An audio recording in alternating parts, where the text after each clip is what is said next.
Bienvenidos a La Silla Vacía. Un saludo muy especial para los que nos están viendo por Canal 1 y a nuestros seguidores en YouTube.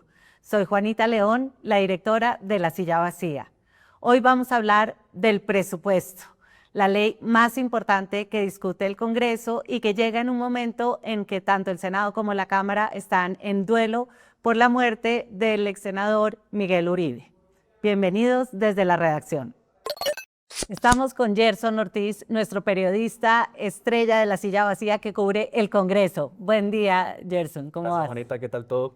Bueno, estamos aquí para discutir sobre el presupuesto, Gerson. Hoy el Centro Democrático pidió no iniciar esa discusión, entonces ya el límite para devolver el presupuesto al gobierno expira, ¿no? Sí, lo que pasa, Juanita, es que por ley que las discusiones del presupuesto tienen un primer tiempo que es el 15 de agosto. Y el 15 de agosto los congresistas, las comisiones económicas, las poderosas comisiones económicas del Congreso, le pueden decir al gobierno o al ministro de Hacienda en este caso, su presupuesto está desfasado o está desfinanciado, modifíquelo. Ese plazo venció, piense, mañana.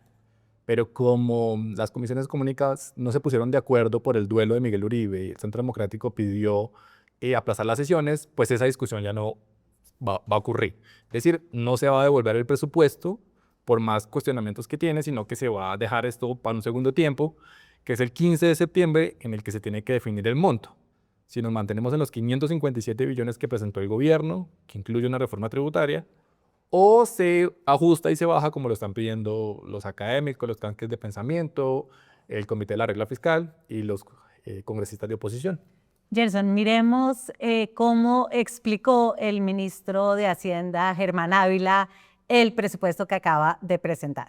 Bueno, el valor total del presupuesto es de 556.9 billones de pesos, de los cuales 501 billones se financiarán con recursos de la nación, 29.6 billones con ingresos propios de los establecimientos públicos nacionales y del monto total, 301.7 billones corresponden a ingresos tributarios, 1.4 billones a no tributarios y adicionalmente contempla ingresos contingentes por valor de 26.3 billones sujetos a la aprobación del proyecto de ley de financiamiento que el Gobierno Nacional presentará a consideración del Honorable Congreso de la República en virtud de lo dispuesto en el artículo 347 de la Constitución Política. Gerson, los usuarios pueden ver ahora en pantalla esos 557 billones de pesos. ¿En qué es que lo piensa invertir el gobierno? ¿Cuáles van a ser sus prioridades?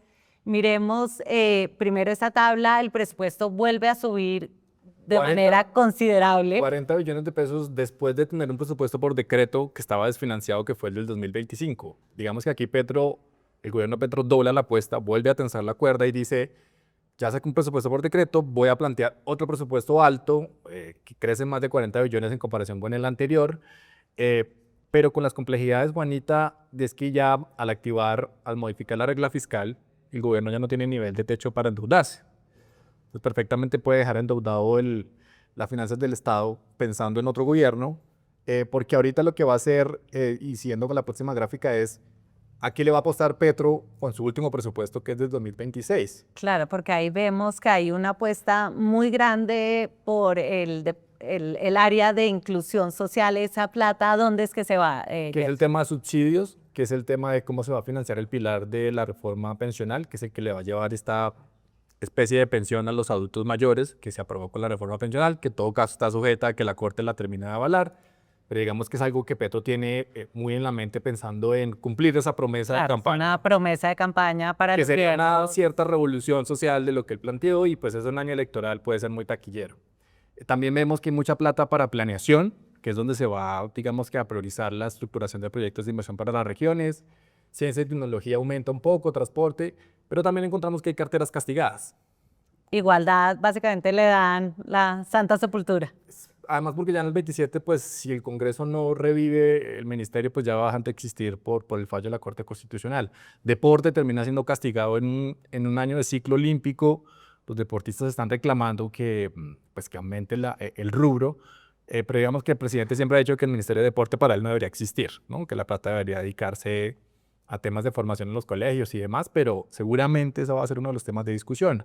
Agricultura también termina castigado, curiosamente, pues digamos, porque ya el gobierno cree que lo que tenía que hacer en temas agrarios ya lo hizo con su reforma agraria Y no pudo comprar más tierras, y no puede dejar claramente. comprometida más plata de la que no tiene.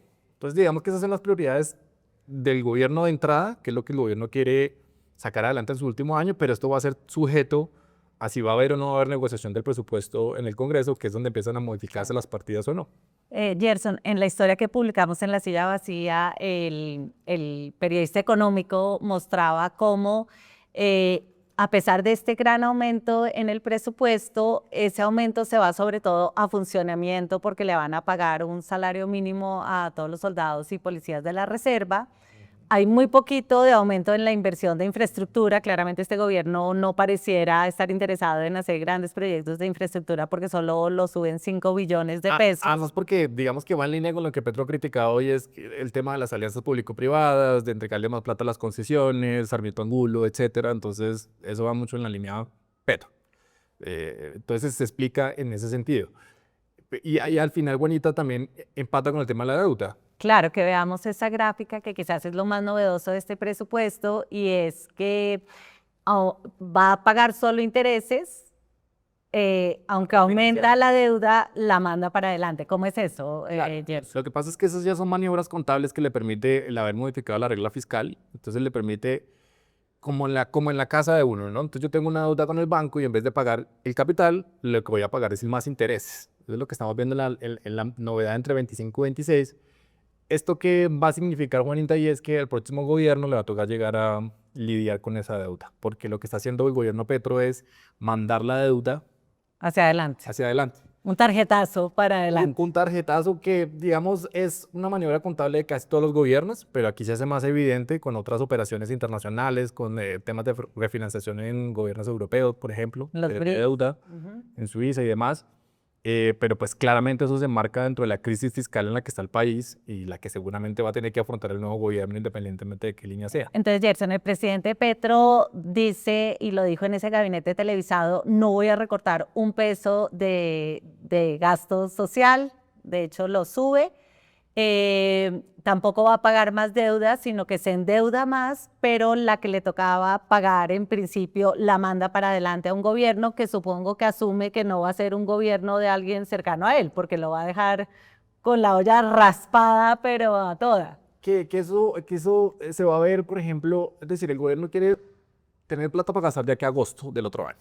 Lo que pasa después de agosto, pues por lo general, en las transiciones de gobiernos, pues el que llega no tiene mucho margen de interpretación, ¿no? A Petro le tocó asumir el presupuesto que le dejó Duque, que el primer año pues fue poco, lo que pudo hacer de agosto a diciembre, era como terminar de ejecutar lo que hizo, y por eso pues por eso siempre la hermosa tradición del Congreso es que cada gobierno en su primer año se estrena con una reforma tributaria. Claro. Entonces seguramente al próximo gobierno, si este presupuesto termina como está, le va a tocar meter mano al bolsillo y sacar una reforma tributaria.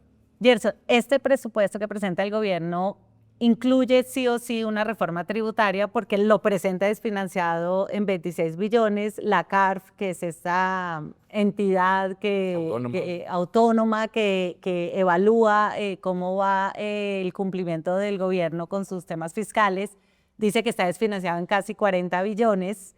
¿Qué pasa ahí? O sea, ¿ves ambiente en el Congreso para una reforma tributaria? Entonces, ahí viene la discusión de lo que hablamos al principio y es el monto del 15 de septiembre que se tiene que definir. El gobierno seguramente va a insistir en los 557, 39 billones de financiados, según la CARF, lo mismo dice la Contraloría, el Observatorio de la Javeriana habla de casi de 40, etcétera. Esto implica que hay que hacer una reforma tributaria de 26 billones de pesos. Eso es mucho, Mucha plata. Es poco. Eso es mucha La plata. patada, ¿cuánta recogiera? Recordemos que el año pasado la discusión era por una tributaria de 12 billones. Okay. Y no avanzó. Entonces, esta vez, para tapar el hueco, toca conseguir 26 y en el Congreso no le van a jalar a eso. ¿Por qué no, Jess? Porque una reforma tributaria, Juanita, en plena época electoral es poco taquillera, poco viable. Es decir, usted va a tener a los empresarios que son sus financiadores, en el caso de los congresistas, los va a tener ahí encima diciendo, oiga, no más tributos, no más impuestos. Claro. Además, porque digamos que el gobierno ha tenido en contra su falta de capacidad de ejecución. Hay carteras que seguramente van a ser castigadas porque no han terminado de ejecutar la plata, la tienen parqueadas en fiducias y demás. Entonces, la definición del monto de aquel 15 de septiembre, que es la discusión que va a empezar el martes siguiente, que ya por fin van a convocar a las sesiones económicas, es definir, sostenemos los 57, porque si el Congreso, las 4 comisiones, Juanita, económicas del Congreso, aprueban el monto de 557, sí o sí están aceptando que van a aprobar la reforma tributaria. Claro, obvio. Pero si empieza la negociación y dicen, no, lo vamos a bajar a 530, 520, 510, inclusive uno hablan de bajarlo de 500, pues eso implica que no va a haber reforma tributaria, el gobierno no va a aceptar eso y entonces nos vamos al inevitable y muy posible escenario del decretazo o el presupuesto por decreto. Gerson, el gobierno ya sacó una vez el presupuesto por decreto, lo podemos ver aquí cuando Ricardo Bonilla, el anterior ministro de Hacienda, anuncia que va a sacar el presupuesto por decreto. De acuerdo a lo que pasó hoy, el presupuesto 2025 sale por decreto y es lo que el gobierno radicó, 523 millones. Eso fue inédito, nunca había pasado que un gobierno sacara el presupuesto por decreto. Yo estudié Derecho, Gerson, y me acuerdo que en mi clase de Hacienda el profesor siempre decía, no hay ninguna ley que sea más del corazón de la democracia que el presupuesto, porque es donde se decide cómo se gasta la plata que pagamos los contribuyentes y en qué se gasta. Gerson, ¿qué probabilidades ves tú de que esto vuelva a salir por decreto? O sea, de 1 a 100, ¿en cuánto lo calculas? No, de 1 a 100 yo lo doy en 80 en el sentido de que el gobierno por ahora no ha mandado señales de querer flexibilizar el monto. Si no hay flexibilidad en el monto, seguramente el gobierno no va a apelar a otra maniobra que sacar el decreto. Porque, Juanita, hay que explicarlo en la mecánica legislativa un poco muy rápido, y es que el gobierno, cualquier gobierno, siempre va a tener las de ganar en la discusión del presupuesto. Porque para que se apruebe bajar el monto, reducirlo, sostenerlo, una tributaria o no tributaria, se necesitan sí o sí que las 4 comisiones del Congreso, las terceras de Cámara y Senado y la cuarta de Cámara y Senado, se pongan de acuerdo. Si hay una comisión que no está de acuerdo, pues no pasa nada y quedamos empatados. Entonces el gobierno siempre va a tener como el margen de decir, si no me gustó eso, convenzo a una comisión y ya. Y ahorita las 2 del Senado están en manos de la oposición y las 2 de la Cámara en manos del gobierno. Entonces es muy probable que eso pase. Ahora, ¿el Congreso quiere eso? No lo quieren porque lo que usted decía, es decir, la única razón de ser de las existencias de la Comisión Cuarta es debatir el presupuesto. Digamos que es de las comisiones que menos trabaja en el año porque no tiene mucha cosa para hablar. Se vuelven importantes a partir de agosto, que se sientan a trabajar juiciosas. ¿Qué hacen esas comisiones? Entonces, digamos que hay acuerdo, hay un consenso por el monto, ¿no? Se ponen de acuerdo. Y entonces ahí empiezan a priorizar, bueno, a quién le damos más plata, dónde priorizamos la inversión.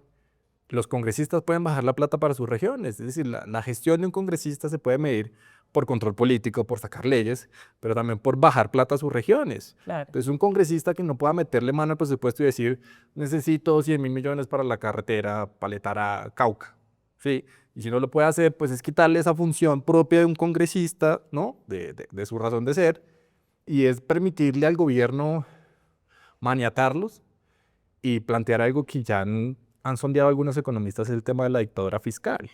Es decir, ¿sabe qué? Si yo no quiero pasar por el Congreso, pues simplemente saco mi decreto de presupuesto, porque la ventaja que tiene el gobierno con el decreto, Juanita, es que es el que prioriza qué gasta. Claro. Y en eso, digamos, Petro fue inteligente porque en este presupuesto que se radicó, el presidente metió la mano para definir qué quiere y qué no quiere para el último año. Gerson, ¿y cuál es el costo? Ya sabemos cuál es el costo para la democracia de que el presupuesto no sea debatido por los representantes elegidos popularmente para eso, pero ¿cuál es el costo que puede pagar el presidente por negarles a los congresistas esa posibilidad de negociar el presupuesto? Juanita, en las comisiones económicas hay 93 congresistas. Eso equivale a la tercera parte del Congreso. Si usted deja o casa pelea con 93 congresistas, por más de que sean sus amigos o porque los pueda llevar por otro lado, eso significa que usted va a perder el apoyo político para sus demás apuestas legislativas.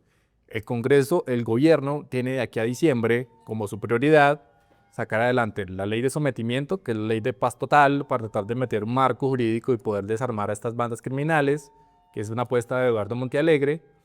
Tiene por sacar adelante la reforma a la salud, que le quedan 2 debates en el Senado. Tiene la ley de competencias para aterrizar la reforma del Sistema General de Participaciones, la ley de servicios públicos. Es decir, si usted de una vez casa pelea con 93 congresistas, pues claramente usted va a tirar al borde lo poco que le queda de agenda. Además porque digámoslo, hay que ser sinceros, las leyes que van a salir, lo que vaya a avanzar, tienen que salir de aquí a diciembre, porque el otro año, Juanita, las sesiones en el Congreso arrancan en marzo, el 16 de marzo, y el 8 de marzo son las elecciones.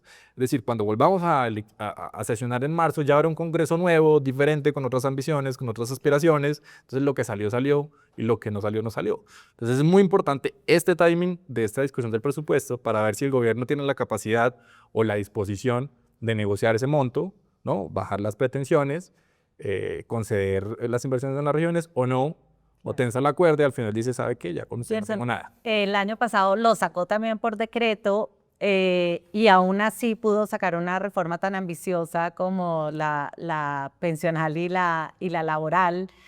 ¿Qué sería diferente este año? O sea, ¿por qué crees que este año no tendría esa capacidad de negociación que sí tuvo el año pasado, pues que lo sacó a machetazos, pero lo logró? Pues ahí tiene dos cosas, Juanita. Una es que cuando se sacó el decreto el año pasado, se abrió un debate jurídico alrededor de un presidente puede hacer eso, es legal, lo podemos tumbar en la Corte Constitucional, que es la que le está haciendo contrapeso al gobierno.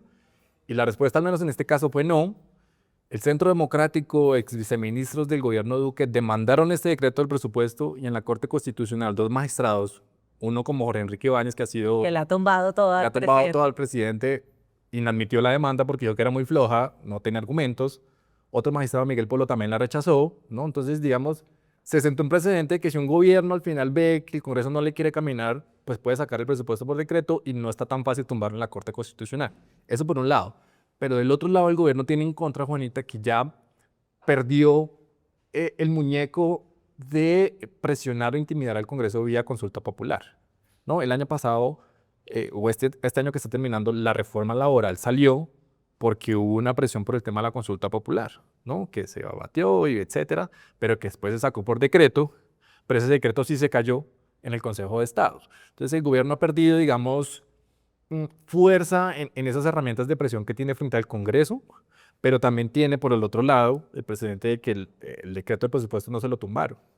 Entonces, uno se imagina a Petro, a Ávila, al Consejo de Ministros diciendo, pues tenemos los dos escenarios, ¿no? Y tenemos de paso un Congreso diciendo, no, por favor, tratemos de llegar a un acuerdo, déjenos llevar inversiones para nuestra región, pero lleguemos a un punto en común. Eso es lo que vamos a ver de aquí al 15 de septiembre.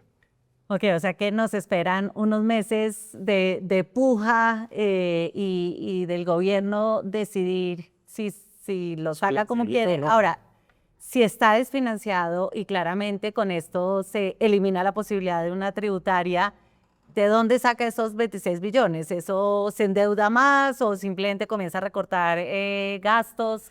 Ya tenemos la experiencia de este año y es que el gobierno, cuando sacó el presupuesto por decreto el año pasado, lo primero que le tocó hacer este año fue aplazar plata que no tenía.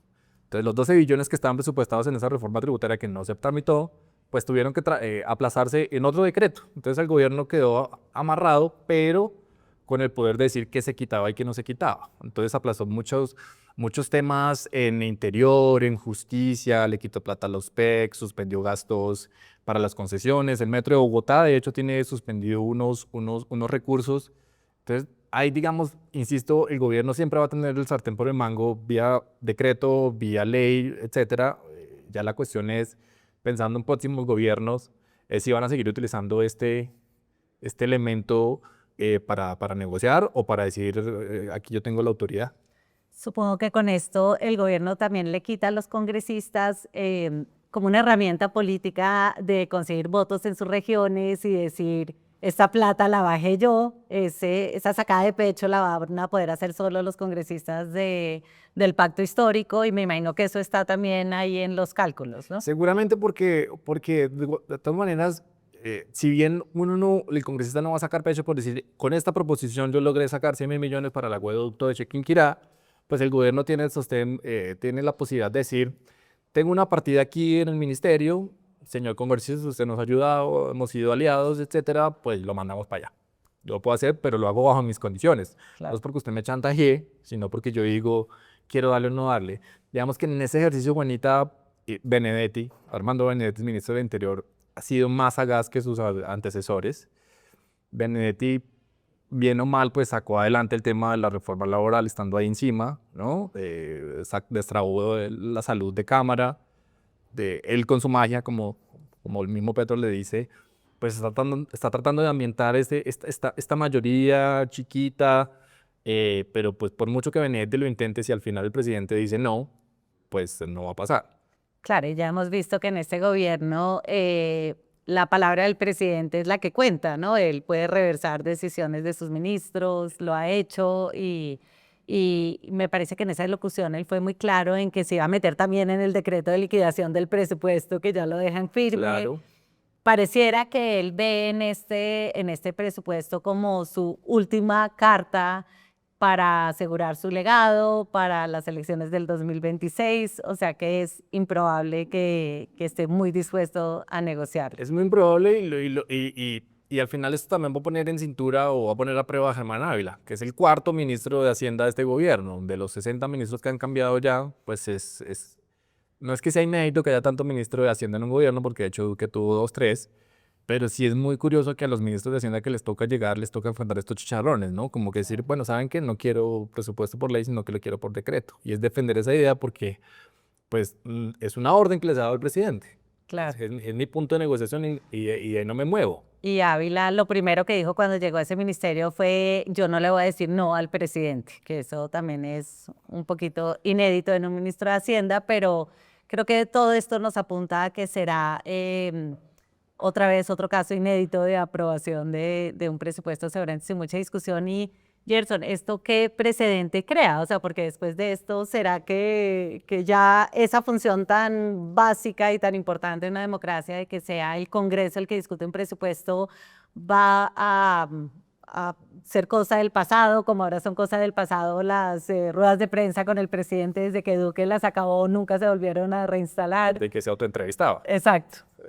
No, Juanita, lo que a uno le preocupa mirando más hacia adelante es que de los 70 precandidatos que hay en el tarjetón para presidente en el 26, hay un montón que tienen una línea autoritaria, ¿no? Hay unos que están hablando de cerrar el Congreso, Sí. hay otros que están hablando de aplastar a la oposición, y si por cómo se encausa esta campaña electoral, un candidato de estos pega y pica en punta, pues no se le haga extraño que a futuro va a decir, ¿sabe qué? Yo no voy a negociar con el Congreso. Y si no negocio con el Congreso, pues ya hay un antecedente de sacar el presupuesto por decreto. Pues sí, lo hizo Petro o lo que sea, pero la ley me lo ampara porque yo no quiero concertar con el Congreso. Esto genera un precedente jurídico en algo lo que se ha empezado a llamar la dictadura fiscal, lo que le decía anteriormente, pero es algo que hay que tener muy en cuenta, digamos, en el debate electoral que se viene para el 26, con tanto candidato que hay, pero específicamente con estos que muestran ya unos rasgos autoritarios de quererse llevar por encima toda la institucionalidad. Bueno, Gerson, pues ojalá que sí se discuta el Congreso, que tú no tengas que salir de vacaciones con los de la Comisión Cuarta. Y pues para todos los que nos están viendo en este programa, los esperamos mañana en una nueva edición de este programa y a nuestros seguidores de YouTube, por favor, suscríbase. Muchas gracias. Ahora es más fácil informarse con La Silla. En nuestro canal de YouTube encontrará todos los días análisis profundos, explicaciones claras y entrevistas a nuestro equipo de periodistas y a los personajes que mueven los hilos del poder en Colombia. Suscríbase a nuestro canal, active la campanita y ayúdenos a llegar a los 200.000 suscriptores.